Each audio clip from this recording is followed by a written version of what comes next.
Welcome to Blitz on Windstream Channel 4. I'm your host, Brian Carter, joined now by Dawson County head soccer coach Jed Lacey. Coach Lacey, appreciate having you on the show. As always, we always have like having a chance to get you on the show and talk about Dawson County soccer. Well, thank you so much for having me. No problem, Coach. Now, walk us through both seasons right now. It's a very good situation here at Dawson County where the girls are 13-2. They were ranked as high as number 4 in the state. Boys are 10-6 overall in the season. Both deep into the region tournament at this point, already locked up a spot in the state playoffs. Walk us through both seasons in your perspective. Well, starting off with the boys, I thought we had a real strong team coming back. A lot of returning starters coming back. We only lost 3 starters from last year, so I knew we were going to be good. We got hit by injuries, and we began at the beginning of the season. Started off slow because we were lost with 2 players right off the bat with injuries. Had 2 ACL tears from 2 starters, which didn't help us. We had a couple basketball players that weren't here back with us yet. So we started off real slow. We had a few losses we shouldn't have taken. We had like 4 games in a row. We lost by 1 goal. And now we've gone 8-10 the last year. Since last 10 games, we've gone 8-2 out of the last 10 games. And we're on a roll right now. I think we're overachieving. I didn't know after losing 4 starters with injuries and getting where we are right now, we're really overachieving right now going to the state playoffs. We are ranked number 10 in the state right now, and I think that's where we thought we'd be. I'm really excited for the kids in region playoffs. The girls, I thought we were a year ahead. I thought we'd make the state playoffs right now, but I thought it'd be one of those, not 13-2. We've only given up 5 goals all year. We've broken 9 school records with the girls. We've got, we've scored 60-something goals already, only given up 5. So the girls are way ahead of where I thought they'd be. I knew we were coming, but it just gelled a little faster. Some girls I thought wouldn't be ready yet. We're starting 4 freshmen right now.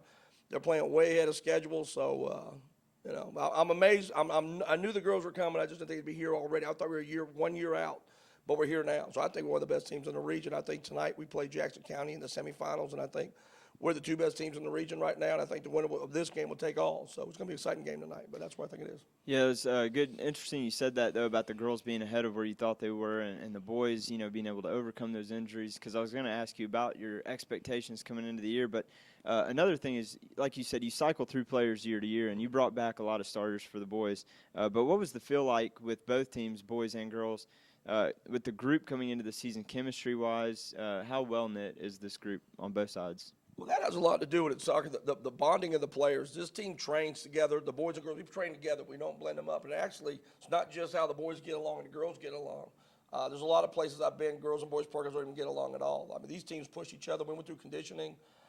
They pushed each other. They cheered for each other. So it's a big family. It's a very strong family atmosphere here. The kids like each other here, and I think that went a long ways, and I think that's what helped get through the adversity of the injuries.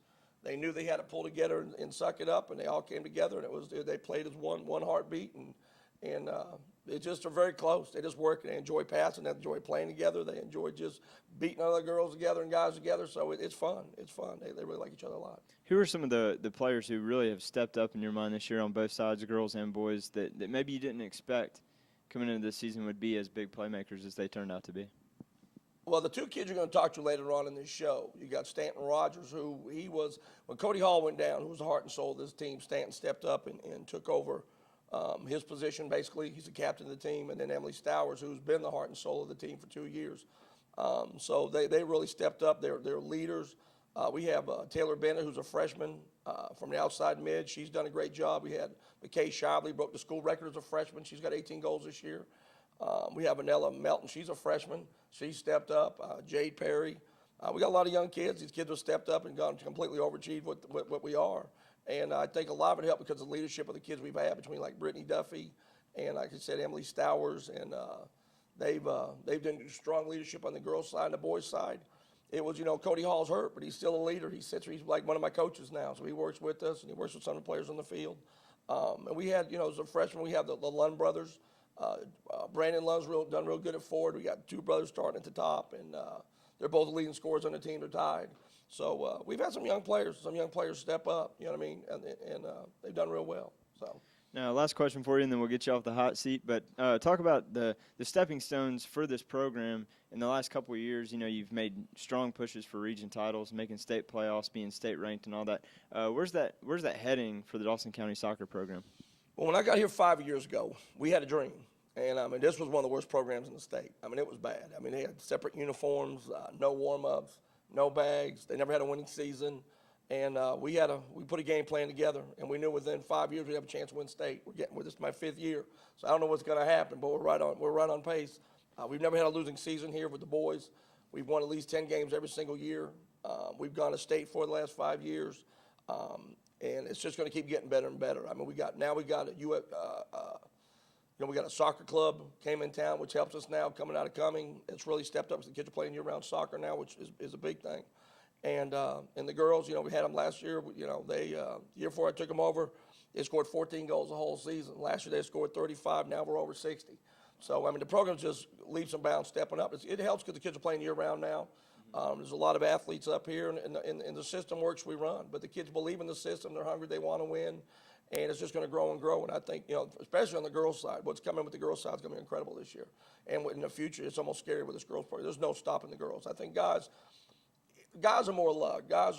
You got to have, if you don't have the Jimmies and the Joes, you're not going to win. You got to have studs. And I don't know if we have studs, we do well as a team. The girls, we got some studs. I mean, the girls' side's loaded for years to come. So I'm really solid on that side. So, but the future of both programs are incredible. I'm really excited about the future. Appreciate the forecast. That's really good and exciting to look forward to. And congratulations on having such a great year. And we hope it continues for a little bit longer too. So thanks again for being on the show. We always appreciate it. Thanks for having me. No problem. Now, when we come back, we're going to have 2 of the Dawson County soccer players here on the show, Stanton Rogers and Emily Stowers, up next on Blitz.